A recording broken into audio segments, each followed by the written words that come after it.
ৰাখি পূৰ্ণিমাৰ দিনা ঘৰতে কৰক আপোনালোকে এই এটা উপায় আপোনালোকৰ সকলো ক্ষেত্ৰতে উপকাৰ হ'ব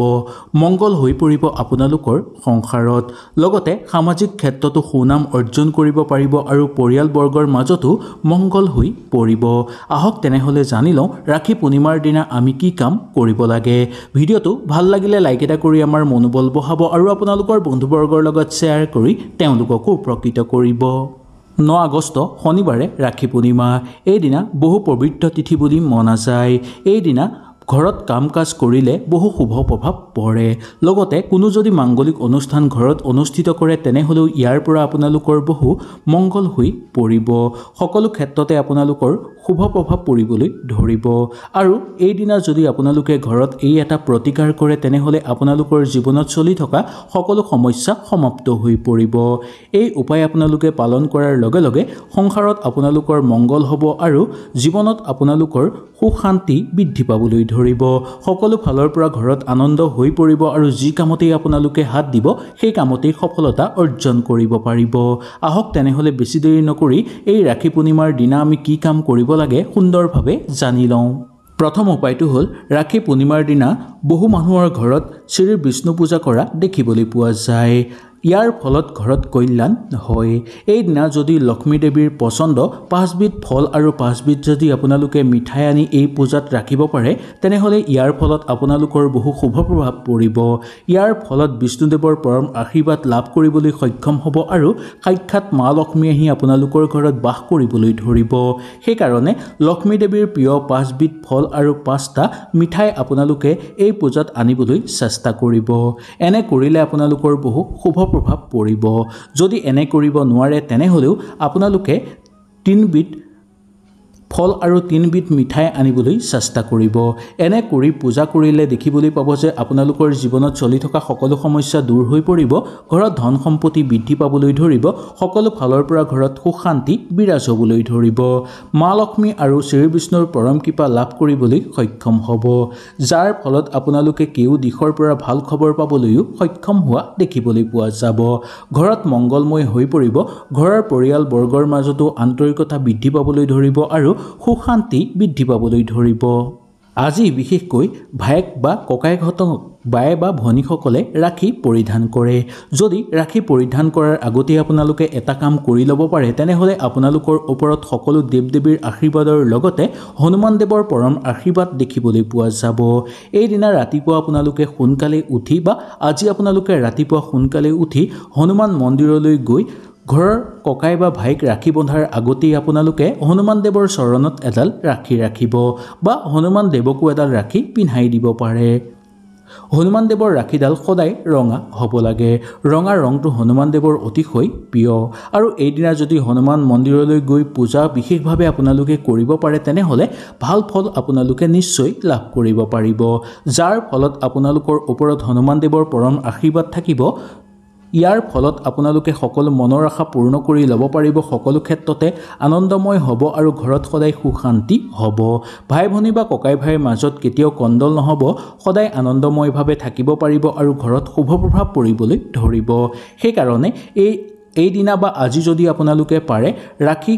ঘৰৰ ককাই বা ভাইক পিন্ধোৱাৰ আগতেই যদি হনুমান মন্দিৰলৈ গৈ আপোনালোকে হনুমান দেৱক ৰাখি দিব পাৰে তেনেহলে বেছি শুভ হ'ব 3 নম্বৰটো ৰাখি পূৰ্ণিমাৰ দিনা সোনকালে উঠি সূৰ্যদেৱক পানী অৰ্পণ কৰিব লাগে এই দিনা ৰাতিপুৱা আপোনালোকে সোনকালে উঠি পেলাই আপোনালোকে গা ধুই তিতা গাৰে আপোনালোকে সূৰ্যদেৱক অৰ্পণ কৰিব পানী এনে কৰিলে আপোনালোকৰ বহু মংগল হ'ব ইয়াৰ ফলত সূৰ্যদেৱ সন্তুষ্ট হৈ পৰিব যাৰ ফলত আপোনালোকৰ সকলো ক্ষেত্ৰতে শুভ হৈ পৰিব আৰু দিনটো অনুকূল হৈ পৰিব সকলো দিশৰ পৰা ঘৰলৈ সুখ শান্তি নামি আহিব অৰ্থহাৰ বাট আপোনালোকৰ মুকলি হৈ পৰিব আৰু সকলো ক্ষেত্ৰতে আনন্দময় পৰিৱেশ আপোনালোকৰ বিৰাজ হৈ পৰা দেখিবলৈ পোৱা যাব ইয়াৰ ফলত আপোনালোকে শুভ সংকেত পাবলৈ সক্ষম হ'ব সমাজত মান সন্মান বৃদ্ধি পাবলৈ ধৰিব আৰু ব্যৱসায়িক বাণিজ্যৰ ক্ষেত্ৰতো লাভৱান হোৱাৰ যোগ দেখিবলৈ পোৱা যাব আৰ্থিক অৱস্থা ভাল হৈ পৰিব পাবলগীয়া ধন আদায় কৰিব পাৰিব আপোনালোকে আৰু দিনটো সুন্দৰভাৱে সমাপ্ত হ'ব 4 নম্বৰটো আজি যদি সন্ধ্যাৰ সময়ত মা লক্ষ্মীৰ চৰণৰ ওচৰত আপোনালোকে ঘিউৰ এটা প্ৰদীপ জ্বলাব পাৰে তেনেহ'লে বহু শুভ বুলি মনা গৈছে। যদি আপোনালোকৰ ঘৰত লক্ষ্মী মন্দিৰ নাই তেনেহ'লেও হ'ব। যদি আপোনালোকৰ ঘৰত লক্ষ্মীৰ ফটো আছে সেই ফটোৰ আগতো আপোনালোকে ঘিউৰ চাকি এটা জ্বলাব পাৰে। যদি আপোনালোকৰ ঘৰত মা লক্ষ্মীৰ কোনো ধৰণৰ ফটো নাই তেনেহ'লে তুলসী জোপাৰ গুৰিত আপোনালোকে এটা ঘিউৰ চাকি জ্বলাব। এনে কৰিলে মা লক্ষ্মী অতি সোনকালে আপোনালোকৰ ওপৰত সন্তুষ্ট হৈ পৰিব, যাৰ ফলত আপোনালোকৰ ঘৰত অৰ্থ বৃদ্ধি পাবলৈ ধৰিব, শত্ৰু ধ্বংস হৈ পৰিবলৈ ধৰিব, বহুদিনৰ পৰা ৰৈ থকা কাম হৈ পৰিবলৈ ধৰিব আৰু সামাজিক ক্ষেত্ৰত সুসন্মান অৰ্জন কৰিবলৈ আপোনালোক সক্ষম হোৱা দেখিবলৈ পোৱা যাব। দীঘলীয়া ভ্ৰমণৰ প্ৰবল যুগ আপোনালোকৰ নামি আহিবলৈ ধৰিব। দশম ভাগত মংগলৰ স্থান হৈ পৰিব, যাৰ ফলত আপোনালোকে যি বিচাৰিব সেইটোৱেই লাভ কৰিব পাৰিব। জোখতকৈ বেছি অৰ্থ উপাৰ্জন কৰিব পাৰিব বা কম কষ্ট কৰিয়েই বেছি অৰ্থ আপোনালোকে উপাৰ্জন কৰিব পাৰিব। ব্যৱসায়িক বাণিজ্যৰ ক্ষেত্ৰতো বহু লাভৱান হোৱাৰ যোগ দেখিবলৈ আপোনালোকক পোৱা যায়। ৰাখী পূৰ্ণিমাৰ দিনা যদি আপোনালোকে সোনকালে উঠি ৰাতিপুৱা গা ধুই ঘৰখন সুন্দৰভাৱে মোচে তেনেহ'লে ইয়াৰ ফলত আপোনালোকৰ ঘৰত শুভ প্ৰভাৱ পৰিবলৈ ধৰিব। ঘৰত থকা বেয়া শক্তি দূৰ হৈ পৰিব। ঘৰত যদি আপোনালোকে মোচাৰ সময়ত অকণমান নিমখ মিহলাই পানীত বা ঘৰ মোচাৰ পানীখিনিত অকণমান নিমখ মিহলাই সেই পানীৰে যদি আপোনালোকে ঘৰ মোচে তেনেহ'লে ঘৰত থকা সকলো বেয়া শক্তি ধ্বংস হৈ পৰিব আৰু ঘৰত শুভ শক্তিৰ আগমন ঘটিবলৈ ধৰিব। এনে কৰাটো শাস্ত্ৰৰ মতেও বহু শুভ বুলি মনা গৈছে। এনে কৰিলে আপোনালোকৰ ঘৰত সাক্ষাৎ মা লক্ষ্মী আৰু ভগৱান শ্ৰী বিষ্ণুৰ আগমন হ'বলৈ ধৰিব, যাৰ ফলত আপোনালোকৰ সকলো মনৰ আশা পূৰ্ণ হৈ পৰিব। সকলো ফালৰ পৰা আপোনালোকে শুভ সংকেত লাভ কৰিব পাৰিব আৰু সকলো দিশৰ পৰা আপোনালোকৰ ঘৰত ধন সম্পত্তি আগমন হ'বলৈ ধৰিব।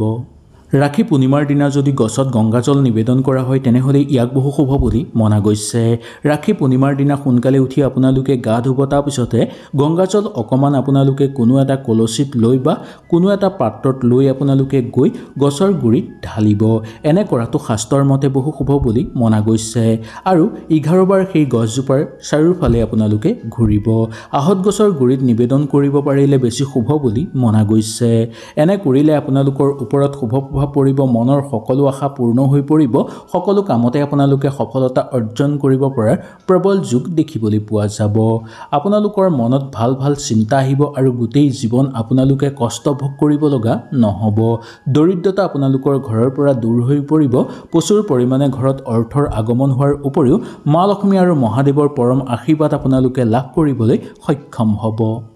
এই ৰাখী পূৰ্ণিমাৰ দিনা ভাই ভনী উভয়ৰে লক্ষ্মী দেৱীক আপোনালোকে সুগন্ধিত ফুল বা সুগন্ধিত ধূপ বা ৰঙা ৰঙৰ ফুল অৰ্পণ কৰক। যেতিয়া পূজা কৰিব সেই সময়ত আপোনালোকে সুগন্ধিত ফুল বা ৰঙা ৰঙৰ ফুল অৰ্পণ কৰক বা সুগন্ধিত আপোনালোকে ধূপো অৰ্পণ কৰিব পাৰে বা ধূপ জ্বলাইও দিব পাৰে। এনে কৰিলে সেই পূজাৰ শুভ ফল আপোনালোকে লাভ কৰিব পাৰিব।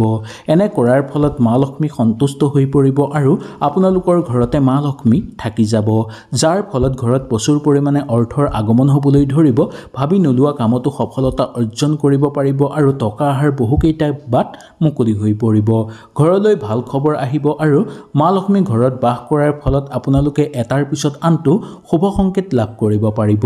মা লক্ষ্মীক ধন সম্পত্তিৰ দেৱী বুলি মনা যায়। মা লক্ষ্মী যদি আপোনালোকৰ ঘৰত সন্তুষ্ট হৈ পৰে তেনেহ'লে মা লক্ষ্মীয়ে কেতিয়াও আপোনালোকৰ ঘৰ এৰি নাযায়। হয়তো আপোনালোকে সুন্দৰভাৱে বুজি পালে। যদি কিবা অসুবিধা পালে নিশ্চয় মোক তলত কমেণ্ট কৰি জনাব। তেনেহ'লে আজিলৈ নমস্কাৰ।